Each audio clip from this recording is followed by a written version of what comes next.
and it sounds like it's going to be a little bit of what the fans are afraid of and also a little bit of what the fans are wanting.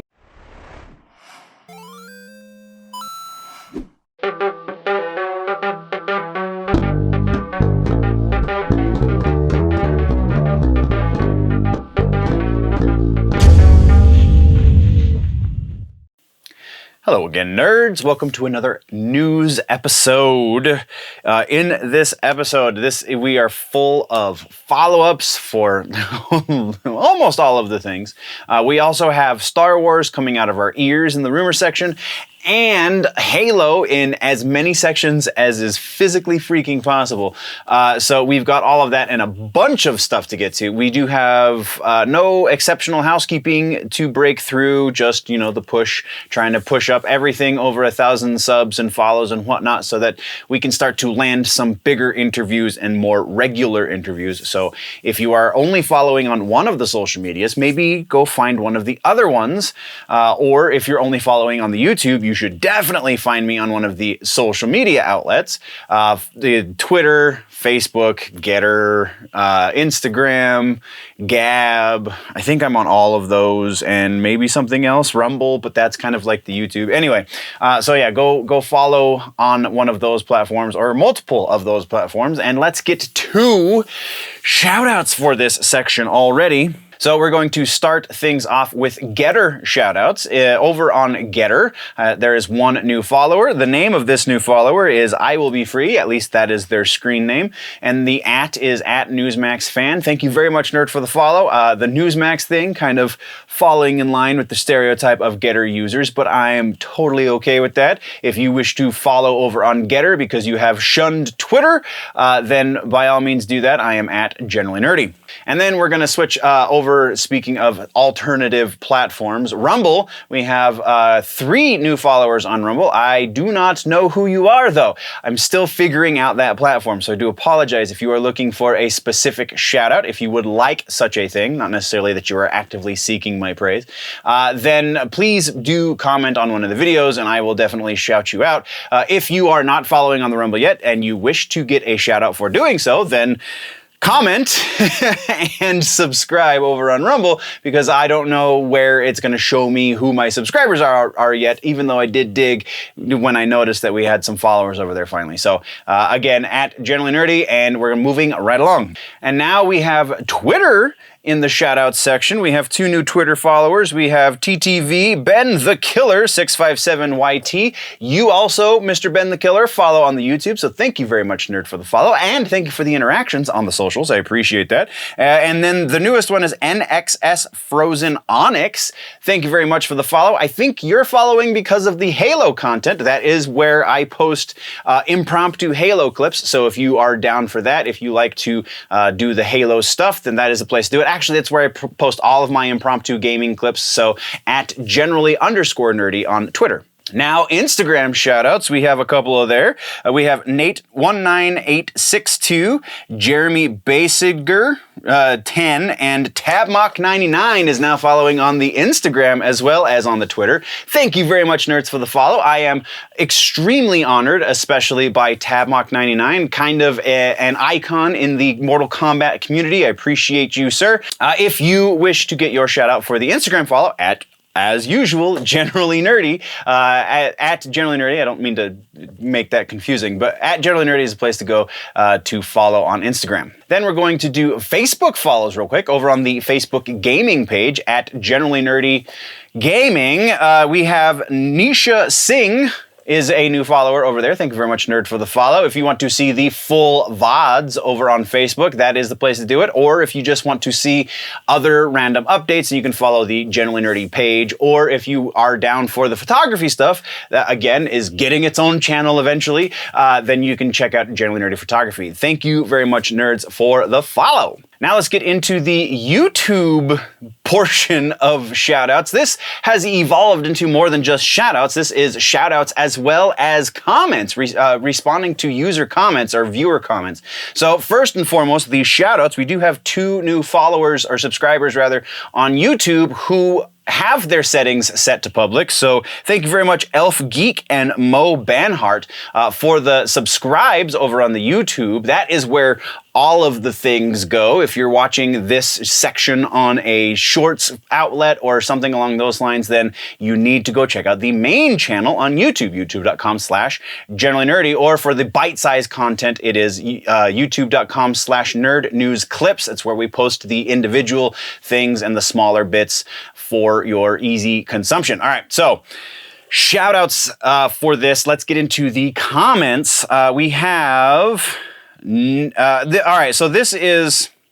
I posted a short on all of the platforms that only seem to get responses. Actually, we have no TikTok shout-outs for this section because I forgot to check those. So my apologies, TikTok followers. You will get your shout-out in the next episode. But... yeah, so I posted some shorts, and one of those shorts was about one of the recent leaks on Halo Infinite Forge, which is going to be coming out sometime at the end of the year, it seems.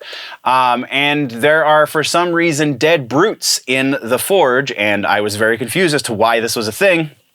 Because I was not thinking about machinima stuff, because I don't know why. Red vs. Blue is one of my favorite machinima shows. So, and not machinima the channel, machinima the art style, where you take a video game and use that to animate your story. I wasn't thinking of storytelling. I was thinking of map building so you can do some multiplayer action with the kills and the things and the stuff. Yeah, so very interesting. The users who commented on this one, we have Nexqs, something, Narathen and Dark Doom 60. All of these people pointed out that it was for storytelling purposes, and I went, oh, that makes a lot more sense. So I do now understand that. But I think what I was kind of more inferring for the Dead Brute models when I first recorded that short was, are we going to get playable brute characters in multiplayer, or is it just going to be Covenant, like Arbiter style? Again, I can't remember the name of the race of that character, so if you know, please, by all means, let me know in the comments. But yeah, I that was more of my inference, even though it was a very, very subtle inference. I think that's where I was going with that. I honestly, ADHD kind of... I don't remember exactly what my brain was thinking at the moment, but I'm pretty sure what I was doing. And also, Doom, what is his name again? Dark Doom 60. It's a little nuts, not gonna lie. It's a little dark, bro. A little dark, but I guess it's in your name, so it makes sense. Anyway, so our next, we have a couple of more people talking about Orville Peck, specifically Connor and Dave Campero. So Dave's comment was that Orville is not using a pitch correction technique. It is, in fact, a yodel technique to make that jump. I can hear what you're thinking is a yodel, and that makes sense, and I appreciate the intellectual honesty. I still feel like, and I've listened to it probably almost a half a dozen more times since last we spoke, I still feel like there is a pitch correction issue there that makes it sound inhuman. Pitch correction is a normal thing. It is something that a lot of pop music uses. I think it is unnecessary if you have somebody as talented as Orville doing vocals, and this very well could be a stylistic choice. Very specifically, I say that because in two other points in the song, Orville hits these notes, but he does a more human-sounding slide, so it was not overly pitch-corrected, if at all. And it sounds better than the two or three parts where the pitch correction is an issue. So, like, I don't understand why it was done. Still, nobody has given me an argument that has really changed my mind as to whether or not that is actually pitch correction. I am like 90% certain that that was a pitch correction issue, though I do leave that 10% open because, yeah, I can see maybe how you can hear that as a yodel, but go listen to, I can't remember the Hank Williams song now. There's a Hank Williams song that I put in the comments of that video, there's some obvious yodeling there and some prime example of a great yodel, and it doesn't sound like the same vocal technique. This sounds mechanical, that sounds human. So that is my response to Mr. Dave Campero. Though I did not think of a yodel when I initially did that, so thank you very much for changing at least the angle through which I am making my argument. And then the Brit Who Cares. Oh wait, no, we're still talking about Orville, aren't we? So Connor is the next person I was going to address. Connor said that music is art and trying to make it as perfect as possible is the point. So why do I care about pitch correction being an audio engineer like I am? Because when you're dealing with human voices, pitch correction, much like drum replacement over on the metal drums side of thing, pitch correction is an issue because it takes out the soul of the performance or the style and flavor of the performer.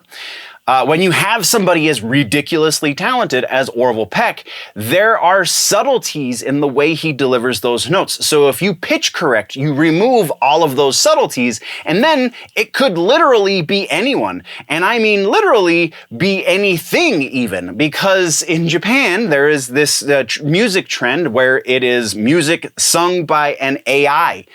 It is not even a real person, because pitch correction and auto-tune and these kinds of tools are really awesome, and it's really cool that you can do these things with AI, but it's not human anymore and lacks some of the subtleties and lacks some of the things that make a lot of people connect to music at that same level, because it's robots, because it's done mechanically. So that's why I think it is important to get the best performance from your artist and not correct it in the computer in post. So there's that. All right, now we're talking about the Brit Who Cares. The Brit Who Cares. This was a comment on the Bioshock short that where we're talking about the Bioshock movie that's going to Netflix. This guy tried to post a link to his channel. I think he has like 22 subscribers. I understand what you're trying to do here, boss, but that is not how you get views on your video. I'm sorry. Do some research, do the things. I'm still learning how to get the views on my videos and the listens on my episodes, but that's not how you do it. You don't link to your video in the comment section of somebody else's video. So I'm still kind of riding the fence whether or not I'm actually going to keep this comment up, but as it stands right now, it is still there. So appreciate the enthusiasm, but aim it in a little bit of a different direction. So yeah, continuing on with the Bioshock issues. We have Cassee, I think is how that's said. Bioshock, the video, his suggestion in the comments section was the quality of this movie is going to depend greatly on who is sitting behind the director's chair. And I keep saying movie, it's because I'm pretty sure that's the way my brain remembered it. If it's a series, I apologize, and it's a total brain fart, but I'm like 98% certain it was movie that they were going to do, not a series. Anyway, so Netflix, the comment from Cameron Cassee is, he thinks that somebody very talented should be in that director's chair, and that somebody in this suggestion is Mike Flanagan, which is a very interesting thought. Mike Flanagan directing Bioshock, like, it's outside of his wheelhouse because traditionally speaking, he works from fiction. I guess Bioshock is technically fiction. From literary fiction is more specifically where I was going with that. So it would be outside of his comfort zone.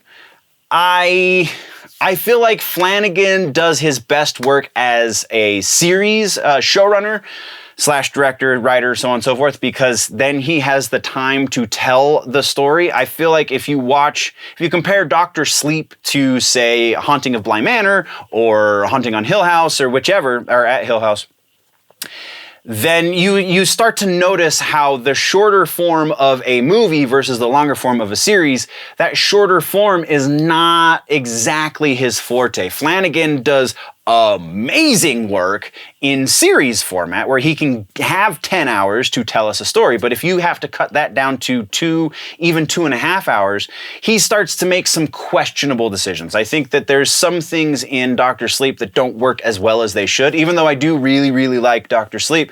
His best work is done in serial format. So I don't know if I necessarily agree, though he would be a fantastic choice.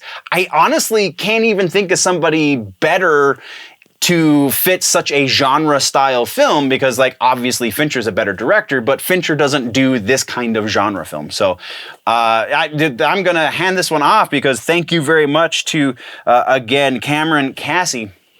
I thank you very much for the idea, but I'm going to hand this one off to you viewers and listeners. Which director, I guess I should be a little bit more specific. Which director do you think would be better suited than Mike Flanagan for the Netflix Bioshock movie? And again, if it's a series, I apologize that I misremembered it and I'm just really leaning into that movie idea. But we do have one more Orville that I didn't see in the notes. One more Orville comment from C.C. Widdershins, it's 2 Ds, so Widdershins. That was kind of maybe a compliment to my Orville Peck reaction, so I guess thanks, even though it seems like a little bit of a backhanded compliment, because it starts out, seemingly, a lot of nuance is lost through text, but seemingly it starts out a little hostile, but then at the end it said good reaction, so thank you. But that is our viewer comments section for this episode. We're going to get into the news, and starting things in news, we're going to music. We have no follow-ups or corrections for the music section, but we do have a boatload of new music to talk about. First up, we are talking about Apocalyptica doing another announcement for a single. So later this week, we will get the Apocalyptica single. I'll get through it. The reason this one is significant, as Apocalyptica is wont to do, they have a guest musician on this song, and that guest musician is probably the best living or the best metal bass player ever, and that's Geezer freaking Butler. I have a whole quick and nerdy about that. Geezer Butler is guesting on this I'll Get Through It single. It will be released again this Friday, March 18th. And so if you're watching this sometime in the future after that, go check it out, because even if it's a horrible song, it's worth it to see how Apocalyptica, this crazy cello act, can mesh with somebody like Geezer Butler. I'm super, super excited about this. And then we have a new single from Stabbing Westward. This is from Chasing Ghosts. This is the album that they released after the EP that kind of was their revival. The name of this song is Ghost. I have yet to listen to this, but it is Stabbing Westward, so that's why I haven't listened to it, is because we're putting this into our batch of reactions, which I still am working on getting to. So it's worth a listen. It's just this kind of sort of pop goth industrial stuff that Stabbing Westward does is always a good deal. So if this one's wrong, I will definitely eat crow when I do that reaction video. Next is the Rammstein song that we talked about last week, Zeit. Rammstein's new single, Zeit, from their new album, which will be out April 29th. That's the other half of this. We have the official release date for the new Rammstein album, April 29th. Zeit is on YouTube. Again, this is another one I have not watched yet because it's Rammstein. I know it's going to be great, so I want to do a pure reaction to it when we do the video. Moving right along, we have Absent in Body. This is that collaboration between the dudes from, or Steve Von Till very specifically from Neurosis, as well as Igor Kavlera and a bunch of other dudes. We have our first single from this record. Plague God is the new record. The name of the single is Rise from Ruins. Another one we're doing a reaction for, so I apologize. But just all of the key players involved definitely equal. It's going to be something great. If we go off of the first single that they released from this band, probably given that the rest of this record is going to have a similar feel. So yeah, very intrigued for that one. And then we are getting to a video that I did watch, the song that I did listen to, and that is Red Hot Chili Peppers' new single, Poster Child, which actually technically came out last week, so we could have talked about it in the last episode, but I didn't see or hear it at that point, and I didn't know it existed until I was doing the research for this episode, so we're talking about it now. The new single from the new Red Hot Chili Peppers record is... like, every time these guys put out a new song, it's really hard to put into words. Like, I've never known a band that can all at the same time evolve and put out something that sounds fresh, but still sound very, very much like Red Hot Chili Peppers. This song is kind of less so that equation because... It's a lot more 70s funk influence than maybe their previous outings. But still, it obviously is very much a Red Hot Chili Peppers song, just a little outside of their regular wheelhouse, and very, very much a great listen. So I definitely can recommend this song if you are, and this even because of the difference from their regular sound, the variation, I guess, from their regular sound. Even if you're not huge on Red Hot Chili Peppers, but you do like funk music, you are kind of more inclined to get into the funky stuff. This song is definitely worth a listen. Even if you're not a huge Chili Peppers fan, this is a unique Chili Peppers song, and definitely go listen. Anyway, that's what we have in new music. Now let's get into the tours section for this episode. In tours, we only have one big tour that we're talking about. There were a couple other ones announced, but for time's sake, we didn't include them. We have Veil of Maya and Born of Osiris going on a co-headlining tour, starting April 24th in Portland, Oregon, running through May 29th in Houston, Texas. The supporting bands, this is the other reason why I felt like this was important to include, because heavy stuff like this doesn't usually make its way into the public eye, so anything I can do to help that. The supporting act for this is going to be Victims and Hunt the Dinosaur. Hunt the Dinosaur is a band that I've found relatively recently during COVID times. That is something unique. They are definitely, like, it's kind of hard to, they're definitely metal, they're definitely like thrashy kind of death, kind of instrumentally speaking, but then vocally, it becomes something else. It is such a unique vocal delivery that it deserves a spotlight in and of itself. So this tour, if you are looking for, if you just want to see Veil of Maya and or Born of Osiris, that's reason enough to go. But definitely show up early and see the openers, because Hunt the Dinosaur is a band worth checking out.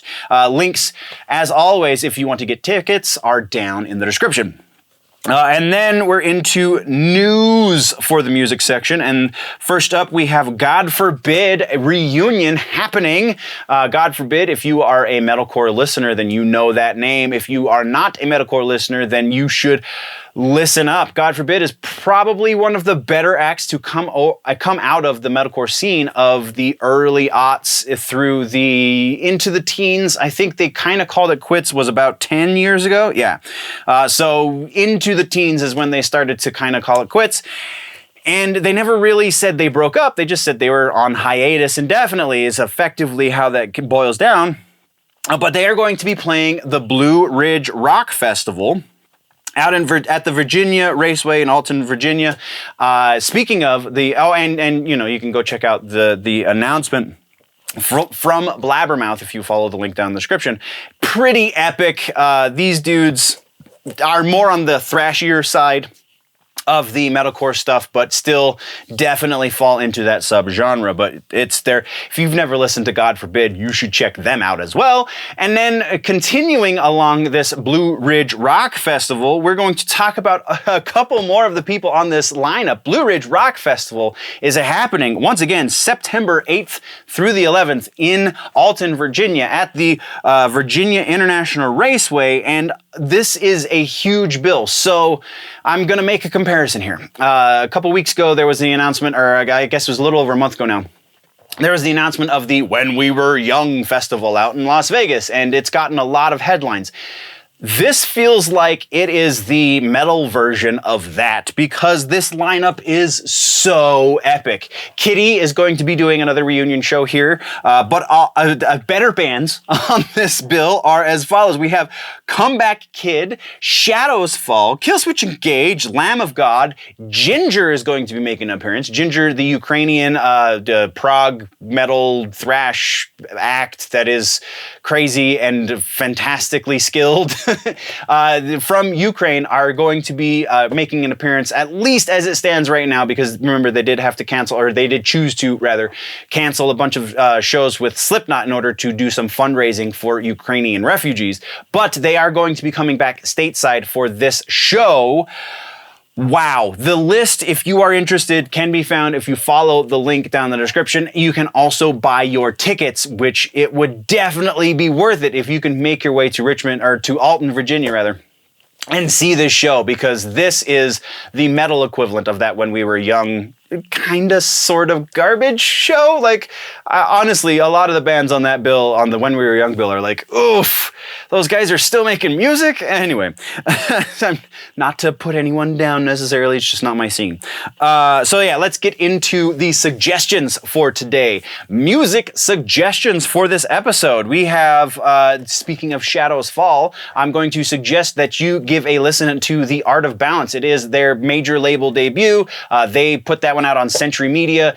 It is, again, these guys are more on the thrash side of the metalcore equation, but it is one of the definitive metalcore thrash records. It is one of the definitive metalcore records. This record is so very early 2000s metal that it, like, I can't believe these guys ever stopped making music together. It's so crazy to me. So yeah, definitely listen to that. And then our other suggestion in the music section is Mushroomhead's XX. No real reason for this one aside from just the plethora of influences that Mushroomhead have. And this is kind of a best of record up until that point in their career. This is also the record that got them signed to Sony, I believe is who they signed to first. And Sony BMG, I believe. If you can find a copy of the Eclipse version of this record and not the major label version of this record, major label version has a couple extra tunes, but the Eclipse version is so much better mix-wise. It sounds so much more cohesive. Some of the stuff on the re-release there was some very questionable choices made sonically.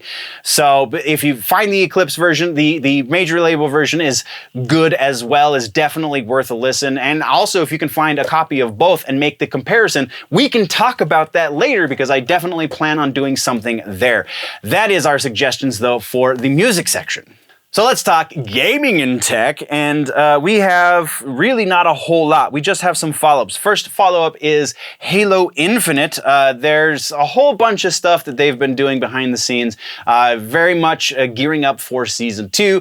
Kind of the most noteworthy, aside from like all of the bug fixes that we've been getting and the fact that they may or may not be gearing up for a bunch of new game modes, and we're going to get to that in the rumor section. But the big thing that we do know that is happening is they're going to be adding another level to the ranked section of multiplayer, and that is going to be Champion. So Onyx will not be the top. They're actually going to be adding the sub-levels to Onyx, so you'll be Onyx 1 through 6, and then Champion is going to be the new top of the pile. So that's what we've got there. Our next one is kind of a follow-up, just kind of a status update more like, on the Perfect Dark reboot game. So the rare follow-up to 007's GoldenEye that came out on the Nintendo 64 and has since been re-released on the Rare Replay for the Xbox 360 is now getting its proper reboot. We've talked about this. This is not the news. The news is that it is actually still very much in progress, but there was something of a soft reboot about a year ago that has set everything back, and we didn't really get the details of that until very recently. With the inclusion of Crystal Dynamics back in 2021, things kind of got a little rocky, it seems, for some of the more powerful, but not the team leads.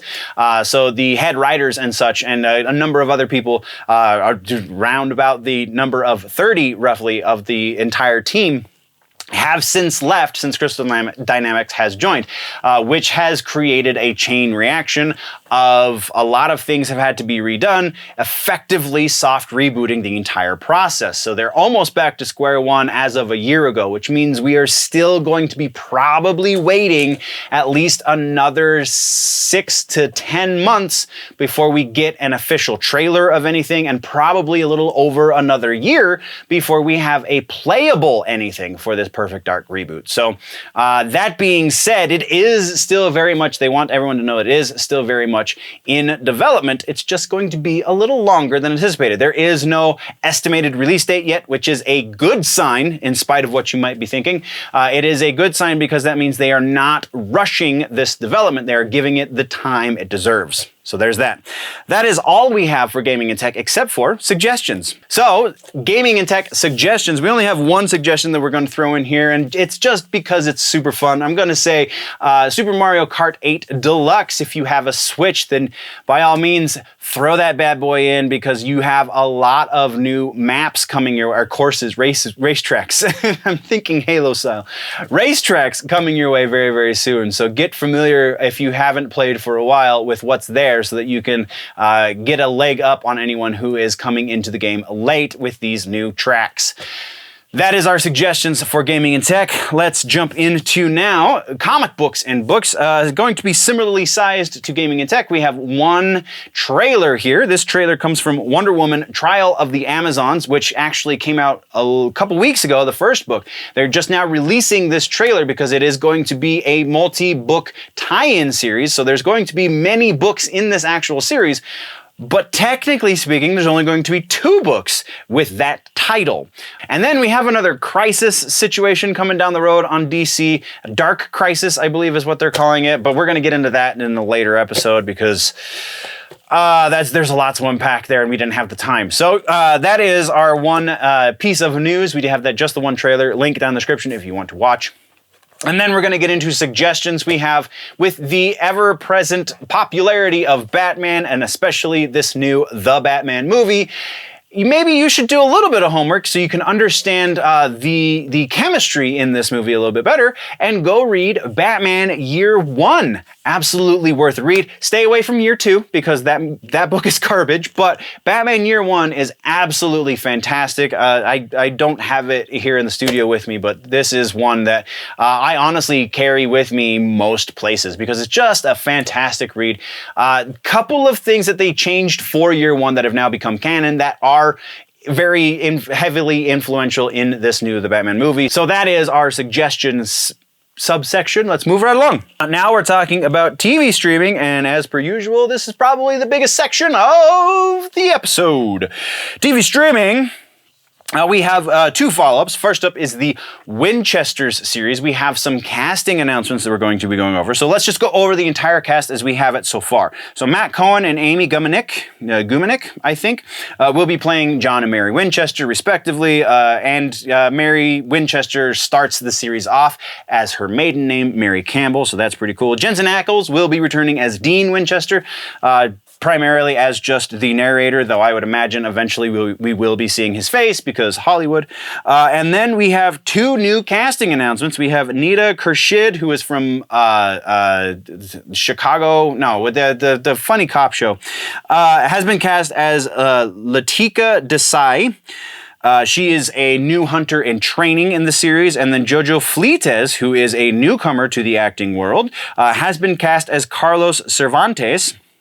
And he will be a seasoned member of the team. So that's a quote, a paraphrased quote, but a quote nonetheless, from the official announcement from the CW that this is going to be a team of hunters. So we're going to see something of a little bit of a change in the dynamic for the storytelling in this Winchester's series, which kind of has me intrigued, not gonna lie.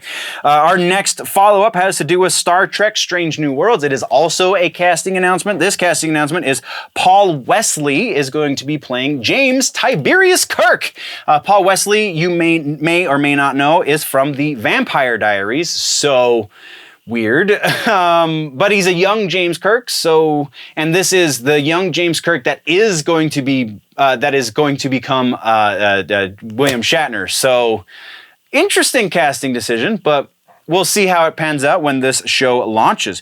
So next, let's get into trailers. We do have a boatload of trailers that have released this week. First off, we have the Umbrella Academy Season 3 teaser trailer. It is sub 1 minute. Season 3 will be launching June 22nd of this year, and this is the introduction of the Sparrow Academy. So yeah, things are going to get really crazy in Season 3, and I dig it. The Boys has dropped its first trailer. I am going to warn you, this is very not safe for work. There is a lot of blood and language, so watch at your own risk. The new season for The Boys is June 3rd. This trailer is bonkers, as is to be expected from the people who bring us The Boys. Next, we have that new Obi-Wan trailer. That series is coming out May 25th. As we talked about in the live show, they kicked this thing off literally as I was editing and uploading the last proper episode, the last pre-recorded episode. So unfortunately, we couldn't talk about it then. We're talking about it now because there's some questionable in here, like the Inquisitor, the Grand Inquisitor, looks wrong, to put that nicely, but still has us pretty intrigued enough that it is fueling a lot of the rumors in the rumors section, so stick around for that. We also have a new trailer for the Pentaveret new series over on Netflix from the mind. I almost keep wanting to say minds because Mike Myers is the guy who created the show, created the movie from which this reference comes from, and is playing, I think the final count is 8 different characters in this series. 5 of those 8 are going to be the 5 points of the Pentaveret. I think that's freaking awesome. If you appreciate Mike Myers' sense of humor, and honestly, who doesn't? It's mostly clean comedy with a bit of an edge that definitely, I can't get enough of. Oh, you should watch this trailer and definitely should watch this series. And then we're going to kick next. Our next trailer is the new Halo trailer. This is the second trailer for the series. It comes out March 24th, so the end of this month. And we have started to get some early reviews from people who are inclined to do such things. And it sounds like it's going to be a little bit of what the fans are afraid of and also a little bit of what the fans are wanting. So hopefully their inclinations are wrong and it's a lot of bit of what we're wanting and a little bit of what we're afraid of, but only time will tell. Next, we have the trailer for Metal Lords. This series coming on Netflix April 8th. This is the series that Tom Morello is the music consultant, producer, something for, and it looks like it looks unintentionally funny, but also kind of intentionally funny. So I don't know. I'm gonna throw this one off to you guys. What do you think, if you are so inclined to be a metal music listener? What do you think this series is going to be? And are you going to watch it when it drops on April 8th? Then we have our final trailer for this episode, and that is the new Miss Marvel trailer. Miss Marvel launching June 8th. This looks... It looks like it's going to be great for their target audience. I think that's the only people that are going to watch this, though. This is not going to be one that brings in a new audience to the Marvel Disney Plus series side of things, because it's just a little too teenage girly.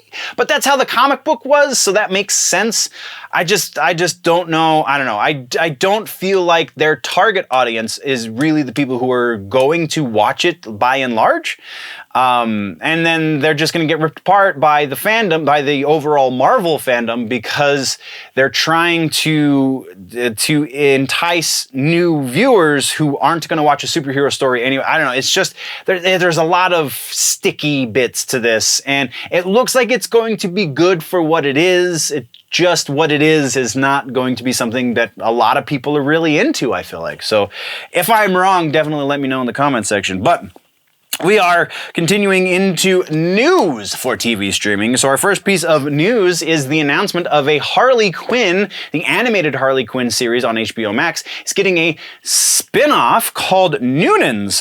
This is going to revolve around Kite Man, who now owns the titular bar in this animated Gotham world, and it's going to be treated like the bar kind of was implied to be, in that it's going to be a Cheers almost for supervillains in the city of Gotham. So we're very likely going to be seeing the likes of Lex Luthor and Bane added to this universe, to this animated series, and just I think this could be honestly great. As much as I really liked that Harley Quinn series, and that it takes a lot for me to really get into something that is based around Harley Quinn. As much as I really liked that Harley Quinn series, I think this is going to be a perfect complement to it. I don't think it will be able to exist on its own. So if Harley Quinn tanks, then this is going to tank as well. But I think this could be a whole lot of fun. So that's what we got there. Our next piece for TV streaming is a bit of a suck note. It's a downer. If you were a watcher of the WWE back before it was the WWE, when it was still WWF, and WCW were separate, then you'll remember the NWO, the New World Order, the Wolfpack, and so on and so forth. Man, when I was like 13, that was my jam. And Scott Hall, aka Razor Ramon, was a big part of that whole storyline within the WWE at the time, and so kind of has a little bit of a weird place in my heart, and probably a pretty nice place in the hearts of a lot of people who continued to watch the wrestling. But he, unfortunately, over the last little while has been struggling with some health issues and went into a coma and was put on life support a number of weeks ago. And it was made known by Kevin Nash, his friend, also a wrestler, and Scott Hall's family, that they were going to be taking him off of life support sometime soon. Well, it happened that 2 nights ago, they did such a thing. They did take Scott off of life support, and he did pass away. He has been really instrumental in the popularity of the WWE for a long time, and it's with a heavy heart that we got to take this moment to remember Scott Hall, who is oozing machismo. So, coming out of that, we have TV streaming suggestions. So I have one suggestion, and it's really because, and we've done this suggestion a number of times, it's really because it was so affecting. The season 4 has come to an end, and the final 2 episodes were hilarious, incredibly funny, and also super affecting. Like, I've never almost been brought to tears, or been brought to tears, not even gonna front on that one, been brought to tears by a comedy show. And this show did that to me twice in the final 2 episodes. So yeah, very, very much. If you have not watched Miss Maisel, you really, really need to. Amazon Prime is where you can watch it. It is so incredibly well crafted and expertly done. Even though it's from the same lady who brought us the Gilmore Girls, like, it is not that kind of show. This is just, cinematography nerds will get immense pleasure out of this show because the cinematography is so gorgeous. The writing in this is expertly crafted. This is that Aaron Sorkin kind of level of idealized dialogue between characters, and to such a degree that I think even Aaron Sorkin would be like, that was well written. Just an amazing show all over, and definitely deserves your time. Again, Marvelous Miss Maisel on Amazon Prime. That is our suggestion for TV streaming this episode. Now we are moving into the movies section. So movies, we have a couple of follow-ups. First up, we have Doctor Strange. We have a follow-up from producer Richie Palmer. According to Mr. Palmer, that cameo that we're going to be getting from Patrick Stewart as Professor X is not going to be exactly what we think it's going to be. Again, according to producer Palmer, that is going to be a different variant of Professor X. It is going to be Professor X. It's just not going to be the Professor X from the Fox Marvel movies, which has led some nerds to be like, well, that means he's going to be in this series in the MCU now that they have rights to the mutants. I don't think that's a thing. And we're not going to address that one in the rumor section because I don't think that's a thing at all. But I do think that's a pretty interesting take. It does leave open the door for us to see the Fox Marvel Professor X in a later date, perhaps for the Secret Wars movie that's very likely going to be happening. But yeah, that's what we got. So we're going to move on before I start stumbling. Our other follow-up has to do with Dune 2. Denis Villeneuve has made it known that the script is finished, so they will be moving into pre-production very soon. Very awesome, but that's all we got, so we got to move right along. We have one trailer. This new trailer for Sonic 2. This is the final trailer before the movie drops April 8th. And this, honestly, this is ramping up the hype machine so great. As much as there was awesomeness in that first movie, there was definitely a lot of stuff that felt a little bit out of place. There's definitely a lot of stuff that they were taking creative liberties with when it came to adapting it to the movie. But in this second movie, there's a lot more game callbacks. And that's always good as long as it's done well. I feel like this is going to go even further into building up this Sega movie machine that we're very probably going to be seeing, because this looks like it is just going to do better than the first one, and that is not usually something you can say for a video game movie sequel, like at all. So yeah, pretty freaking awesome. Go check that out. That is our only trailer. We do have one piece of news in movies, and sadly to say, it is William Hurt. All right, so William Hurt, the man who played Thaddeus Ross, aka Thunderbolt, Thaddeus Thunderbolt Ross, for the MCU, as well as a number of other things. He was the dad in the Lost in Space movie in like '98 with Matt LeBlanc.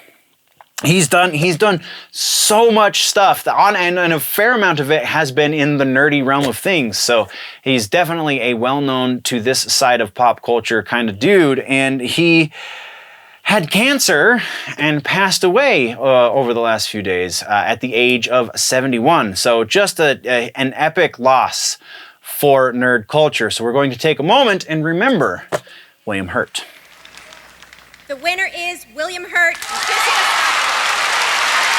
And again, I need to stop putting these remembrance pieces at the ends before we get into suggestions, because then it feels really awkward transitioning into suggestions. For the movie section, we have 2 suggestions, one of which being, actually I'm going to make it 3 suggestions. I'm going to say go watch the Lost in Space movie, because Gary Oldman plays the villain in that one. So you've got William Hurt as one of the main protagonists, and then Gary Oldman as the antagonist. What else could you possibly want? Some of the visuals don't really stand up to today, but it is still absolutely a fun watch. Our other suggestions are going to be So I Married an Axe Murderer, as we are getting ready to see this Pentaveret series in May. I believe May 5th is when it launches.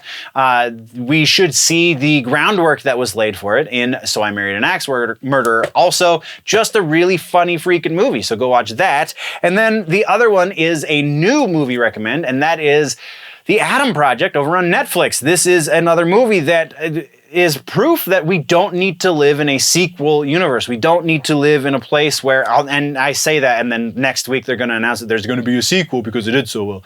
But yeah, this movie stands alone. It's wrapped up in such a nice little bow that there's no need for a sequel. This movie is just exists unto itself and is kind of a beautiful piece for doing it. Is a bit of a genre piece. It is very much a science fiction movie. It is also Ryan Reynolds' vehicle, so it's Ryan Reynolds playing another variation of Deadpool again, but it's not a bad thing. This is such a fun movie to watch.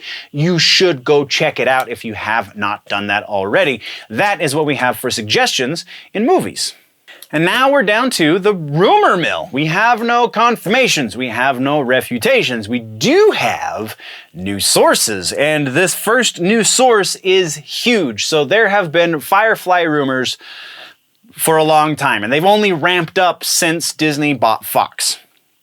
And then a couple weeks ago, we covered a rumor that said that Fox is going to be rebooting Firefly. Actually, the rumor said it could either be a reboot or a continuation series, but it seemed that they were going to lean a little bit harder in the idea of a reboot, which made sense because they're probably going to cast younger actors. At least that was the way that I went with that rumor. So our news source has a number of things. We're going to break this down into 1, 2, 3, 4, 5, 6 different rumors and before their probabilities. So the first bit is that there is word that the new series will be helmed by Jon Favreau and Dave Filoni.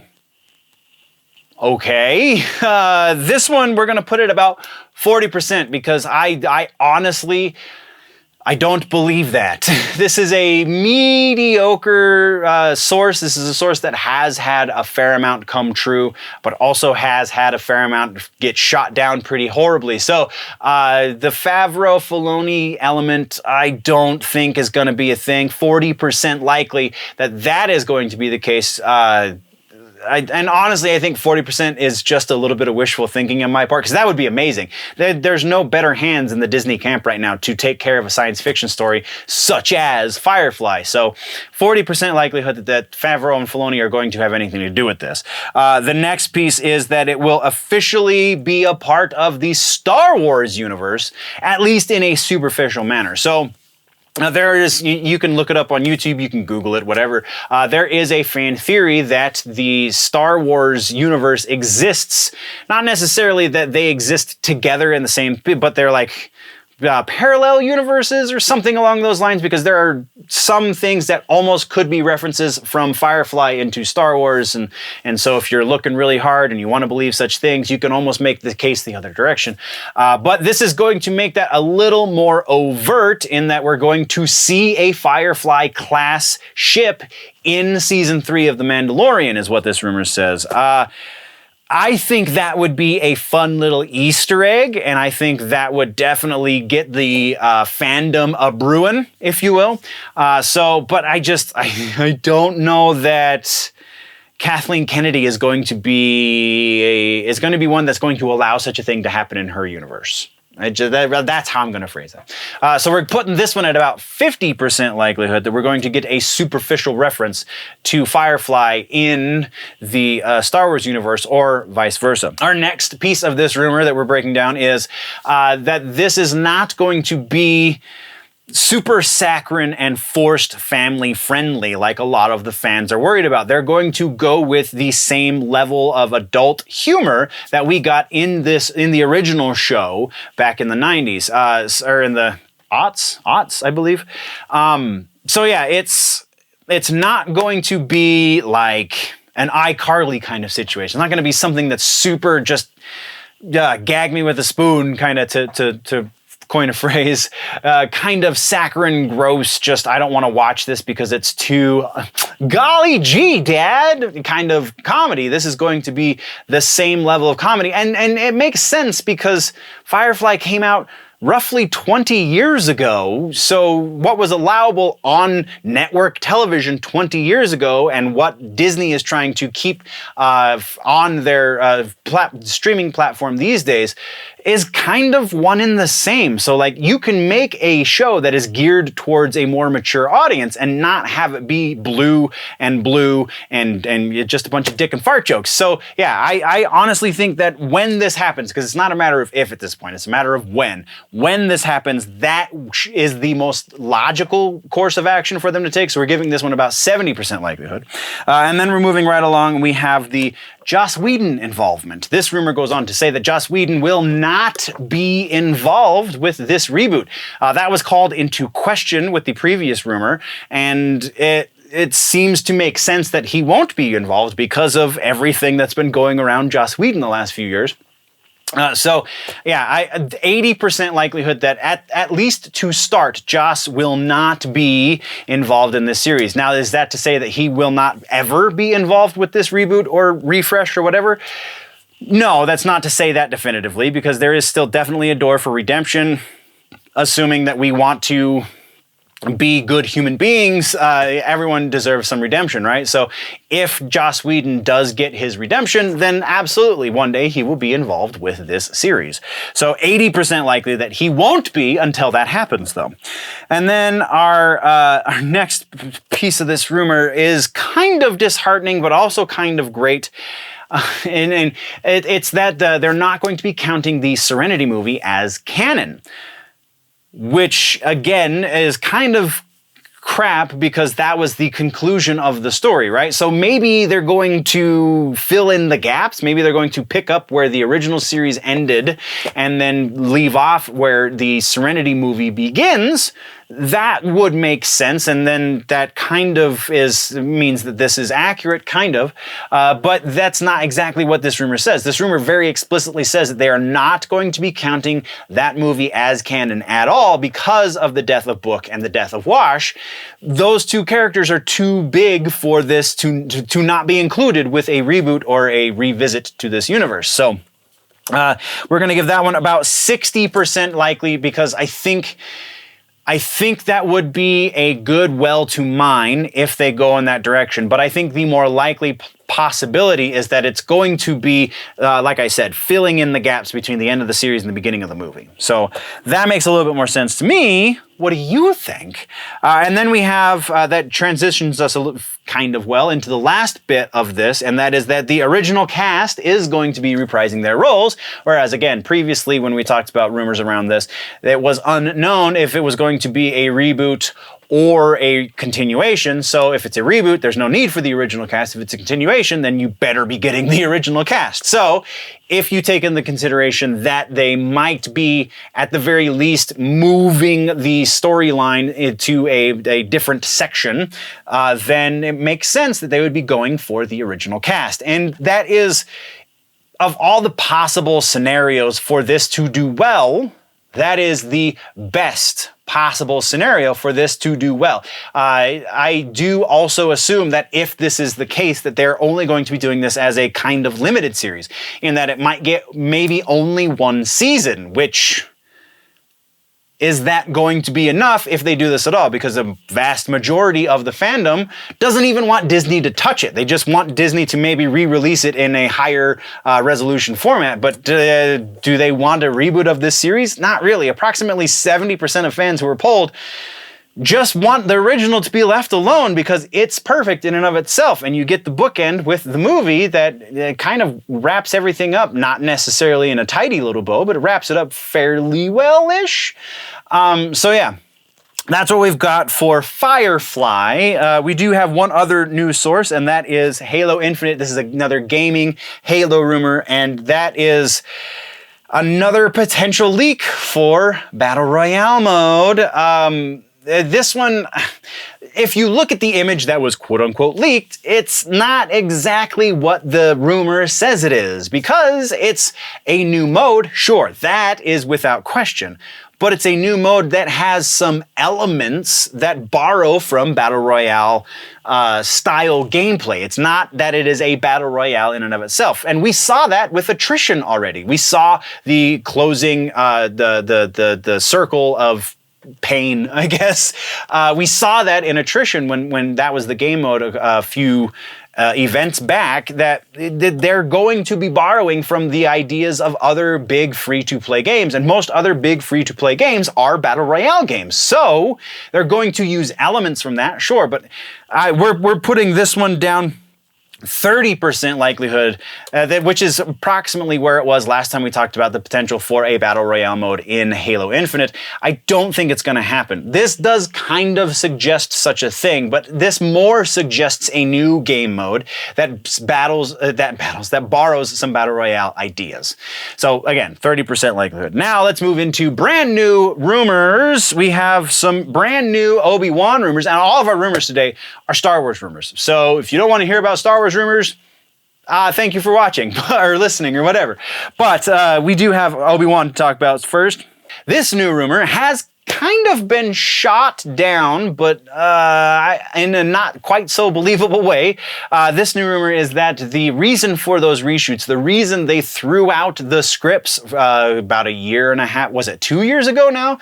Because we were supposed to get Obi-Wan a while ago, but they threw out everything that they had and they started fresh with new scripts. And the reason for that, according to this rumor, is because Darth Maul was included in that original series idea, as well as a kind of dynamic that would echo what we got in The Mandalorian. With Mandalorian, Din Djarin, and Grogu, we're going to get that kind of character dynamic between Obi-Wan and a young Luke Skywalker, with Darth Maul as the villain. And so it it was seen as concerning by the people who were making it. That concern found its way up to Kathleen Kennedy. Kathleen said, let's axe it and do something else. And then Favreau and Filoni said, let's go bigger.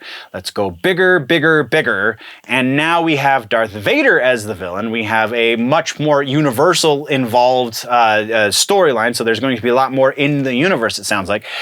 And that's kind of all, it all ties in with this idea that originally the scope was too small and resembled too closely The Mandalorian. So the likelihood that this is true, I'm going to give it a 50%. And that's largely because that we did get a producer come out and say, that's not the way I remember it. And it's also a new source, so I'm waiting to see their validity, so I can't give them too much weight. But yeah, the 50% likely that was the reason for the reshoots. Our next Star Wars rumor is a more meta version of a Star Wars rumor, and that is that there's going to be a new movie in the works, brought to you by the likes of Damon Lindelof. If you don't remember that name, or you heard that name but you don't know why, it's because this is the guy that gave us the HBO Watchmen series that I really didn't like. And for reasons we've already discussed, it has nothing to do with necessarily the subject matter, just what they did to one of my favorite characters. Anyway, so this rumor says that Damon Lindelof is going to be directing his very own Star Wars movie. No reason to believe one way or the other, aside from the fact that Lindelof would be a director that Kennedy and company would want to bring into the fold, because he will definitely be falling in line with the company motto, and that is social justice is the way we're going. So it makes a little bit of sense, but again, new source, 50% likelihood that this is going to happen. And we've seen these things happen and then fall through before they officially get announced. So take with that a grain of salt. Our next rumor has to do with Mandalorian. This is actually kind of two different rumors. Again, same source, same rumor though. And the first half of this is that season 3 of The Mandalorian is going to take place very heavily, or is going to feature rather very heavily the caves of Mandalore. And yeah, of course it is, because that was the setup. So this is not really a rumor. This is just somebody rumor mongering saying, oh, I've got news that everybody already knows. So 90%, I would be very surprised if this didn't happen, that we saw the caves of Mandalore, because, you know, we have Din trying to become the Mandalorian. Anyway, and then the other half of this rumor is that as part of that, we're going to be seeing the Mythosaur. The Mythosaur is going to awaken, and it is going to be a battle between Din Djarin and the Mythosaur. So this one I'm going to give about 70%, because I think Filoni and Favreau are going to do the fan servicey thing, and they are going to bring in something as epic as the Mythosaur. Yeah, I think there's a pretty safe bet for that. But this is not based on previous knowledge like the other half of this rumor is. So yeah, definitely gonna give it a little bit more leeway to not be accurate at 70%. Our next rumor comes from a different Star Wars series, Andor, which we still technically do not have a release date for, now is rumored to be coming out in August. There is a gap in the Disney Plus release schedule round about that time. There are a number of other gaps as well, so it could come sooner, it could come later, but this is a pretty safe gap, because this is going to be ramping into the holiday season, which is going to be very Star Wars heavy, and a very Disney heavy, Disney Marvel Star Wars. Wow, they are just printing money these days. So likelihood that we're going to be seeing Andor this year, I think, is pretty strong. With that window there, 70% likelihood that we are going to be seeing Andor in August of this year. There is a lot more news and rumors for you nerds to go through. You just got to go to older episodes. So you can go check out an older episode, or you can go check out one of these social medias or something along those lines. But we got to call it quits for this episode. So before we do head out, thank you very much, nerds, for joining me. And always remember that if it's generally nerdy, it's probably here.